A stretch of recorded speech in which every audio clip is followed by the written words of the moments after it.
আমাদের মতো মধ্যবিত্ত সরকারি চাকরিজীবীরাই বুঝতে পারবেন মাসের শেষের দিকে তো ভালোই হিমশিম খেতে হয়। আমি তো মাসের শেষের দিকটা আসলেই একদিন করে দিন গুনতে থাকি। যাই হোক, সারাদিন কি করলাম বা ছুটির দিনটা কিভাবে কাটালাম এই সব কিছু শেয়ার করব আজকের ব্লগে। হ্যালো এভরিওয়ান, আসসালামু আলাইকুম। কেমন আছেন সবাই? আশা করি আপনারা সবাই অনেক বেশি ভালো আছেন। তো সকাল থেকেই ব্লগটি শুরু করছি। এই তো আপনাদের ভাইয়া চাউল শেষ হওয়ায় অল্প করেই চাউল নিয়ে এসেছেন। মাসের শেষের দিক তো সব কিছুই ফুরিয়ে গিয়েছে। আর এই তো এখানে মসুর ডাল, মুগ ডাল, পাঙ্গাস মাছ, ইলিশ মাছ আর শুটকি নিয়ে এসেছেন। মসুর ডাল তো আমাদের জন্য, মুগ ডাল বাবুর জন্য নিয়ে এসেছেন। আর পাঙ্গাস মাছ তো জাতীয় মাছ আমাদের মতো মধ্যবিত্ত ফ্যামিলিদের জন্য। একটা সংসারে যে কত কিছু লাগে। মাসের শেষের দিকে তো আপনাদের ভাইয়া পাঙ্গাস মাছ আর বেশি করে শুটকি নিয়ে আসেন, সেই সাথে ডাল নিয়ে আসেন, যেন কোনো রকমের মাছটা শেষ করতে পারি। এই তো আমার কাজের আপা এখানে ইলিশ মাছগুলোকে কেটে নিচ্ছেন।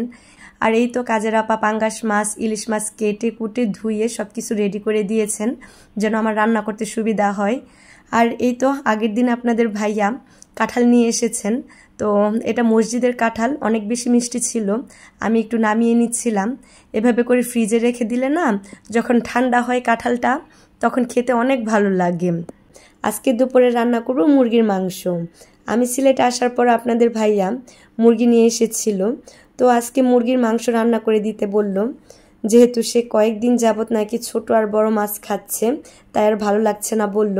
এই দিকে আমি রান্না বসিয়েছি। ছুটির দিনে আমাদের নাস্তা করতে করতে প্রায় 2টা বেজে যায়। এই তো সকালের নাস্তার জন্য আমি 2টা ইলিশ মাছ ভেজে নিচ্ছি। এরপর আমি দুপুরের জন্য রান্না বসাবো।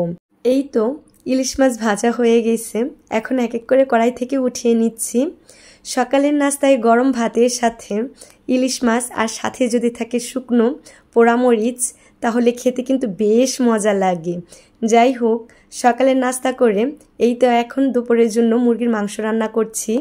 মশলাগুলোকে কষিয়ে নিয়ে এর মধ্যে মুরগির মাংস অ্যাড করে ভালোভাবে কষিয়ে নিচ্ছি। এই মাসে যেহেতু আমি বাবার বাসা থেকে এসেছি, ভালোই টাকা খরচ হয়ে গেছে।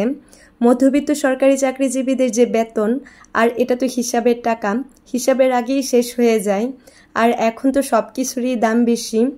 মূলত এজন্যই বলা, মধ্যবিত্ত সরকারি চাকরিজীবীদের মাসের শেষের দিকে সংসার চালাতে গিয়ে ভালোই হিমশিম খেতে হয়। সবাই মনে করে সরকারি চাকরিজীবী মানে অনেক টাকা, কিন্তু এটা ভুল। অবশ্য যারা প্রথম গ্রেডের চাকরি করেন তাদের জন্য প্রবলেম হয় না, কিন্তু নবম থেকে যত উপরের গ্রেডের সরকারি চাকরিজীবীরা আছেন তাদের ভালোই প্রবলেম ফেস করতে হয়, বিশেষ করে মাসের শেষের দিকে। মানে সবসময় একটা হিসেবের মধ্যে থাকতে হয়। কোনো কারণে হিসেবের বাইরে গেলে, অর্থাৎ বাচ্চার অসুস্থতার জন্য ডক্টর দেখানো বা আদার্স কোনো খরচ হলেই ওই মাসটা কভার করা অনেক কষ্ট হয়ে যায়। এই তো মুরগির মাংস রান্না হয়ে যাওয়ার পর আমি মাহিদের জন্য খিচুড়ি রান্না করে নিচ্ছি। যাই হোক, আজকে এ পর্যন্তই। ভিডিওটি ভালো লাগলে লাইক কমেন্ট শেয়ার করে দিবেন। ভালো থাকবেন সবাই। আল্লাহ হাফেজ।